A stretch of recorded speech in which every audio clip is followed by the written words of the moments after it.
Water is the most precious resource on the planet Earth. It sustains all life, from bacteria to butterflies to bears. Humans have fought over water for thousands of years. The ancient Mesopotamians competed for irrigation water, while medieval Italians sought to control sea trade routes. Even as new technologies such as concrete dams and desalination plants have given humans more control over the water we depend on, water continues to be a source of conflict. Water doesn't seem to be a problem on Earth, but fresh water is not as abundant, and we depend on it for our basic survival. In America, we've come a long way from our colonial forefathers. Just think, when our country was founded, colonists had to spend months at sea in sailboats to cross the Atlantic Ocean. Now, we are at the forefront of a high-tech revolution that enables us to make that same journey in hours. But the places where these technologies were invented are now running short on the most basic of resources, and in the process are destroying our beautiful natural environment. Water is running in short supply in parts of America. A prime example of this is the drought devastating California. For decades, the California dream has been to have a house, a big lawn, and enjoy the sunny weather and beautiful landscape. But this dream may be coming to a close, as a drought that has dragged on for 4 years forces California to wake up to the fact that they live in an inhospitable area, never before home to near the 38 million people who live there today. In addition to the major cities of San Francisco, San Jose, Los Angeles, and San Diego, California is also home to the 8th largest economy in the world, and in its Central Valley, over 300 different crops thrive.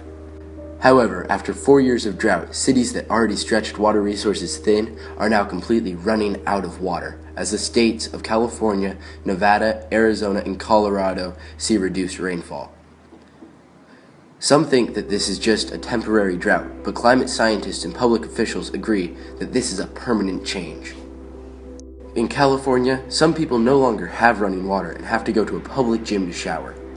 Farmers are forced to let crops die. Why does this happen?